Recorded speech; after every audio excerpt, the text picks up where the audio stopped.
Today is January 22nd, 2026, and I decided to come to the beach this morning. I haven't done this in a while, even though it's my favorite thing ever. I've been reflecting a lot lately over the past 2 weeks, really. Just thinking about life, thinking about last year, 2025, thinking about what I want to bring into this new year, and starting the year off, I was sick going into the new year with whatever bug that's been going around. And so I really didn't get to be fully present in the thought of a new beginning and a new year. A few days into the new year, I had a death in my family. And I thought that I had recovered from funerals and all of the things. And I remember asking God last year, after the third funeral I went to of 2025, I said, please God, no more funerals for a while. And yeah, I went months without funeral, but there were also another deaths that really kind of spooked me. And here we are, 2026, and we took a great loss in my family. You know, someone that was so loving and just a staple. Everybody knew her, and she knew everybody. And, you know, in my family, we all sort of have our own things going on, different immediate families, because I have a huge family, and it's not really 100% possible for everybody to be close. But each time that there's a death, it really wakes something inside of me, you know, about just life, and so how precious life is and how short life is. And although the thought of death scares me so much, it's inevitable, and it's something that I'm learning to accept that one day it will happen. And in the midst of thinking about the one day it may happen, it also makes me think about my life and how much meaning it has to it, and community and love and relationships and what I want to leave behind. And so I'm in the midst of trying to figure that out. I'm in the midst of just trying to visualize what that looks like for me. You know, I've been a mother for 5 years now, going on 6, and it's been a journey. You know, it's had its ups and downs, but I would say my greatest gift is my ability to be resilient in this motherhood. I've been trying my best to stay water and just push through everything that I want to do in this life. And I'm only me. I can only do what I can do. But what's most present in my life is my ability to lean on God during these times of reflection, these times of challenges, the highs, the lows, the inevitable. Just being able to lean on God during this time. I'm 30 now, and leading up to being 30, a lot of things were shifting mentally and emotionally. A lot of good, I should say. It's a different sort of inner dialogue that you have with yourself around this age. A lot of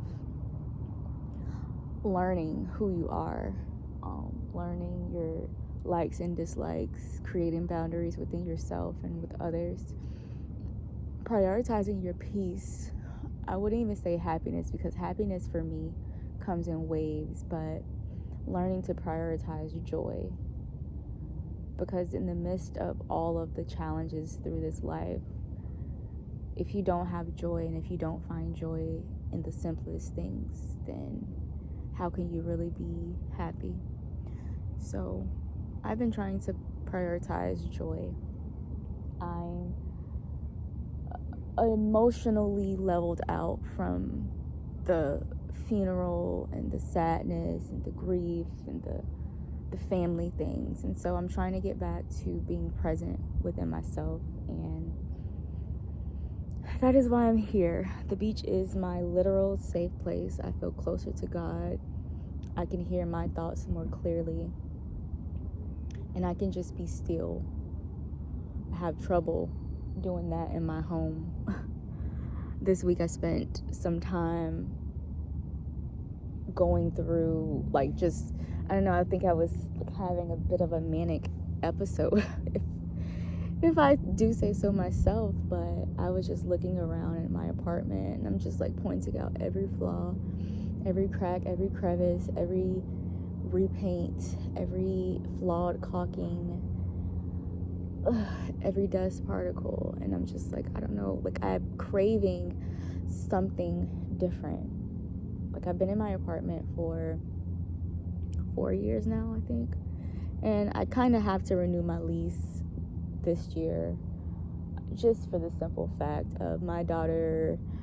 She'll be at her same daycare until August, and then she'll be starting elementary school, in which I've already done the things to sign her up for the school that I want her to be in. But I'm also in the middle of school. I graduated with my degree in human services back in December. Well, I wouldn't say back was just literally a month ago. And I'm starting a new program in clinical psychology. And if all goes well, if the Lord's willing, and the rate that I'm going, which I'm doing really, really good, I'll be done spring next May of 2027. So I'm super excited about that. And so once I'm done with that, my goal is to further my education and go master's. And I would like to buy a house, but I'm kind of struggling because I have no idea where I would want to settle for. Not even settle, but yeah, settle. I don't know where I want to settle for. But also, too, I'm kind of trying to keep the fact that I do desire a relationship. Companionship is so important. And I've learned to be okay and sit in my singleness and find joy in my singleness. And that is really important. For the first time in my life, I spent pretty much the whole year. I could factor in certain things, but I pretty much spent over a year, being single, showing up in my singleness, showing up for myself in the time of being single. I've been reading this book. I seen it before I deleted TikTok.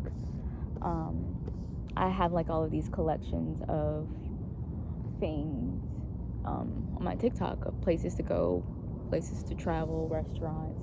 But I also have this book collection because I'm really into reading books. I'm so glad I picked up on this habit and this hobby. over the past 2 years. But one of the books that I've seen, it's called Single, Dating, Engaged, and Marriage, or Married, Navigating Life and Love in the Modern Age by Ben Stewart. And I have the revised and updated version. It's basically honing in on the 4 critical seasons of relationships, whether it's being single and living life as a single person, dating and, you know, holding space for other people, being engaged, what happens, you know, during that time, and then being married. And it's all centered around our relationship with God and how to do all of those things and navigate all of those seasons while putting God at the forefront. And it's so good so far. It's only 13 chapters in this book, and I am on chapter 4. I'm on chapter 4, Who to Date. I kind of skipped some days because of family being over and different things like that. So I got it last Thursday. I've had it for a week and 2 days, and I'm on chapter 4, and so far so good. And then I'm gonna journal a little bit. I wanted to create these visual diaries because I've been spending time on my YouTube looking back on when my daughter was she was fresh. I was able to vlog, and it's so cool being able to look back on that. And so I feel like I'm never consistent with this, but right now I'm inspired. So whatever comes out of this video, that's what it is. And if I decide to make another one, then I'll do that as well. But in the meantime, I be present and focus on the right now.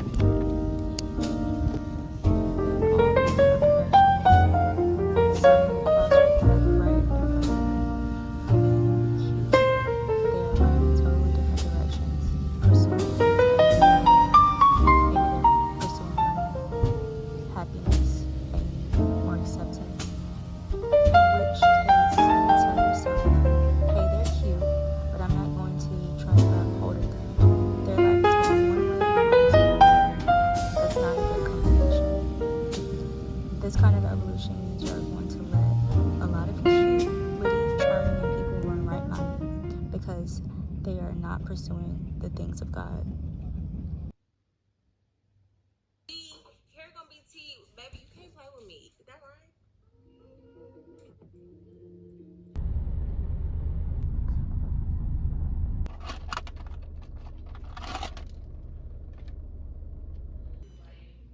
That don't hurt.